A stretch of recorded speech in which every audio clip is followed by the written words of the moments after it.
Well, hello all, and this will be my inspired video of Dark Knight Rises.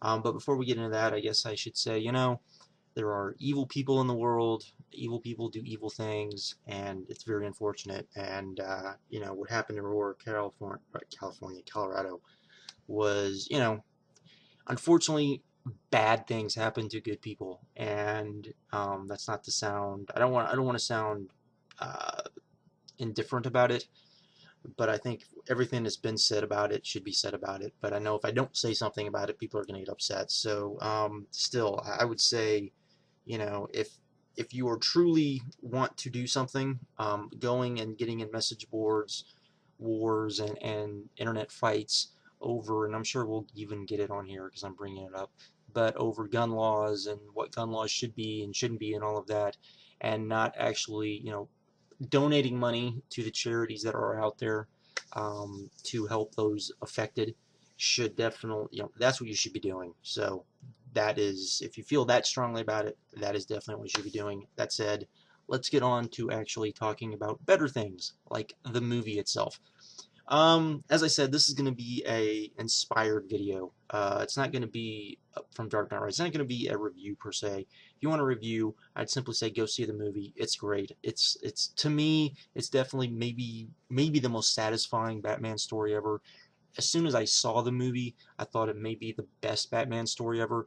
Being removed from it, I definitely wouldn't say that, but it was definitely very satisfying, particularly being, well, let me explain this. Me and sort of me and Batman, I guess. Um, Even though I have read comics since I was probably 12, I never, well, probably longer than that, really. I was the only comic I really read forever was G.I. Joe, the old G.I. Joe comics from the 80s. And then from there, I started reading, because there was an ad for one of the X-Men storylines. I started reading X-Men, and then from there, I started reading Spider-Man, and then it kind of went over there. But I was definitely always much more of a Marvel fan than a DC fan, even though I would try to read DC books and just couldn't get into them.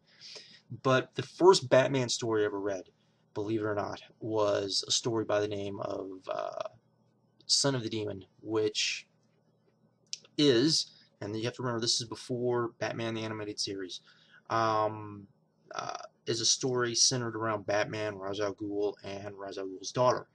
And that was the first one I ever read.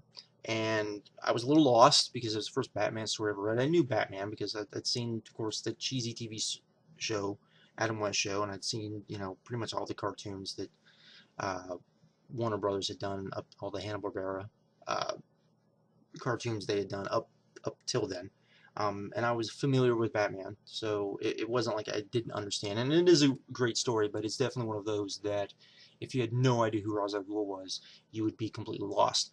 So when these movies started, when this trilogy started, and that Ra's al Ghul was going to be the main villain, I was extremely happy because I grew up, it was the Joker or it was the Riddler or Catwoman and all of this stuff, and then to find out there was this guy that had never been in any of the TV shows and never been in any of the cartoons who was, you know, definitely Batman's equal. That was an awesome, awesome thing. So that's how I went, and then from there read The Killing Joke and Death in the Family, and kind of went on from there. But that's just kind of so you can understand where I'm coming from. So when Nolan decided to do these movies, and he said they were going to be hyper realistic and was going to try to be as unsuperhero-y as he could get away with still doing a superhero movie, still doing a Batman movie, which I think works, and I think it worked great because ultimately Batman really isn't a superhero character. He is a pulp fiction character. He's really a pulp hero, is what he is. That's just kind of carried over. So I think he works in that regard. So when it started, and I know I've seen them all, I was always quite excited. And Ra's al Ghul being the first villain, that really excited me. And now that we've seen the trilogy and all of that stuff, one thing that really strikes out to me, given the fact that he was trying to make it as uncomic booky, I guess, as possible, is how faithful it is to the comics. I would say that this trilogy has been, as far as theme goes, as faithful to the comics than a lot of other movies are. And I say that in the sense that anyone that had only ever seen these movies but then said, well, I'd like to read some Batman stuff that was like these movies, I could easily point out, for example, Year One. There's lots of Batman Year One stuff in both, and definitely in the first movie. And then a lot of the Catwoman stuff from the third movie really does really is kind of taken from Year One. You've got Long Halloween, which was a big inspiration for the first movie. Somewhat Dark Victory for the second movie, but definitely The Man Who Laughs, which was a Joker story, for the second movie as well. A little tiny bit of The Killing Joke. Not so much theme, but there were bits of that were definitely taken from, put into the movie. And in the final movie, you had Nightfall. You had a very, very, very, very, very condensed, simplified version of No Man's Land. Because in the comics, No Man's Land is 5 volumes. Yeah, it was a 2-year event, basically. And it's 5 volumes if you were to get it. And involves all of the Batman characters, is much more fleshed out as all of that. But the basis of it definitely is in the third movie. And I would also throw in both Tales of the Demon, which tell a lot of the early stories of Ra's al Ghul and Batman, and Birth of the Demon, which is a trilogy of comics that were released, which is Son of the Demon, Bride of the Demon, and Birth of the Demon, which is now in trade, which kind of tells the origin of Ra's al Ghul, and there's a lot of those themes that are in Dark Knight Rises. Also, I would throw in Legacy as well, which is, I don't even think it's in print anymore, but is the storyline before the prequel to No Man's Land, which is, it goes Legacy, Contagion, I believe, and what is it? It's Legacy, and then Cataclysm, and then Cataclysm, and then No Man's Land. Cataclysm goes directly into No Man's Land because the Cataclysm leads to No Man's Land, and Legacy leads directly into Cataclysm. So, and that's definitely in the movies as well. So, and of course, Dark Knight Returns, which I almost completely forgot about, which there's a lot of those themes in Dark Knight Rises. So, which I could definitely do that. I couldn't do that with, for say, let's say Spider-Man. If you take all 3 Spider-Man movies, I would say, okay, go read the first Venom trade, or Spider-Man Venom trade, and then also I don't even know if it's in trade, which would be the death of Gwen Stacy and the Green Goblin. If you were to put Avengers, which just came out, the closest probably story to that I would point to would undoubtedly be the Ultimates, the first Ultimate storyline, and I wouldn't recommend that to anybody because the characters are so far different that I don't think if you liked Avengers, I don't think necessarily, and you've never read Ultimates, I don't think you necessarily like Ultimates, because if you liked those characters in Avengers, the characters are so different in Ultimates, I don't think people would like. None of the Superman movies are, really would have anything really to do with any of the comics per se, as far as recommending a story. Let me see, Green Lantern, and that Markeem, Nightmare Baller, he'd be the one to really, which is one of the reasons why I'm doing this video, is so that he'll get some views on the review he did, by the way.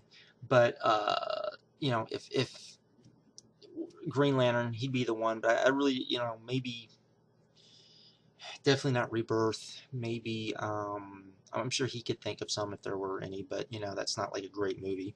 Daredevil's the same way. Daredevil, I could definitely, the Daredevil movie, I could definitely. There's lots of Frank Miller stuff I could say yes, they took directly from that. And of course, then you have like Sin City, which is pretty much just directly from the comics. The first Teenage Mutant Ninja Turtle movie, even though they used the TV show characters, the stories directly from the comics. Um, it's like the first and third storyline kind of meshed together. The Crow, that would be one. But there's not a lot of, when you're talking about comic book, like Thor, Iron Man, Captain America, none of those I would, there's not a lot that I would point to as stories that, that I would say, yeah, if you like the movie, go see this or go read this. But Batman, I would say, is not that way, and would definitely have a whole list of which I just named off of stuff to go read. But yeah, so that's one thing I don't think a lot of people are talking about, and it's one thing that I find very odd is that he was trying to make it so ultra realistic, and yet still I think was so true to the base material that I think you could easily recommend the base material to a lot of people, and it would still work, which is kind of surprising in a lot of ways, in my opinion. But and particularly when you're talking about this movie where Bruce Wayne is somewhat retired. It's only 8 years, not I think it's like 10 or 20 in Dark Knight Returns. I should know. That's one of the things I don't remember, but is gone. The fact that you've got the whole Bane storyline is pretty, with the exception with the twist with Talia at the end. What you think is Bane's origin throughout the movie really is Bane's origin in the comics. So there is that. I think they did a really good job with Bane's mask and the fact that he wasn't on Venom. He wasn't on the super steroid that he's on in the comics, which makes him grow and stuff. But he was he had the mask, it was more for pain and stuff. The fact that Bane was super smart. Um, which is one of the things that Bane is in the comics. I mean, Bane, figured out who Bruce Wayne was, that he was Batman. Um, the fact that Bane was taken in by Ra's al Ghul, which does happen in the comics, that's part of Legacy. The fact that, and then, of course, at the end with Talia, which I kind of knew going in because I knew that spoiler, but so that didn't surprise me. Um, you know, I, I will say that the way she died, I think, was a little eh. I would have rather her, still kind of maybe very similar to the way that Ra's al Ghul was killed in the first movie, where you don't really see him dead. You just see, him. You see the train crash, but you don't see him dead. I would say I would have done the same thing with her, and then maybe somewhere along the way, had it been between the time where his back got broken and the time where he came back as Batman to save the city, that enough time had passed where she was aware that she was pregnant. I think that would be an interesting subplot. The Catwoman stuff in Dark Knight Rises as well, I thought was really good. A lot of that was taken from Year One, which I really liked. Let's see what else. And everything else, again. And then of course you had the Blake stuff, which I kind of saw coming, and I did like. I know some people didn't because they're like, Bruce Wayne is Batman, but I did like the fact that Bruce Wayne gave up being Batman and went on to live his life, which they kind of hinted at kind of the start of the movie, and then to have Blake kind of be left for, you find out his real name's Robin, the fact that he goes finds the cave and all of that stuff, which was which that I really liked, even though, you know, I did think, okay, well, that's how they ended the movie, that, um, you know, Batman basically gave himself for the city, because if you watch the movies and you get Batman and all of that stuff, it made sense. So all of that I really liked. Again, I would say if anyone's listening to this and you did like the movies, you know, I would definitely say, you know, check out. Even though I'm not a big fan of Batman Year One, I definitely say check out Batman Year One. Check out The Long Halloween, probably Dark Victory 2, which is the sequel to Long Halloween. Um, Definitely the uh, Tales of the Demon, Birth of the Demon, uh, Nightfall, which a lot of people really like. I'm not the biggest fan of Nightfall, but The Man Who Laughs, No Man's Land, which I absolutely love. But be warned, it is 5 volumes. It is long. And I mean, each volume is thick. It's not 6 page. It's not like 6 issues. It's long and huge. That was a crossover that went throughout all of the Batman books. So you're talking about Batman, um, uh, Detective. I'm trying to think of everything that was out at that time. Let's see, Robin, Nightwing, Huntress, Batwoman. Batwoman got so not her. Birds of Prey, and I'm sure some other books that I'm not even thinking of. So that as well, I would. And also, if you liked the first movie and you kind of liked the origin story of Ra's al Ghul and Bruce, and kind of that mentoring thing, another story that I would recommend is the first Legends of the Dark Knight, the original Legends of the Dark Knight, which was Shaman, which kind of deals with the same thing, which I would also kind of recommend. So anyways, that's kind of all I really wanted to talk about. So, this will be a video response to Nightmare Baller's video. If you want a review, I would say go check that out more so than this. But anyways, that's all I kind of wanted to talk about. So with that, I'm out later.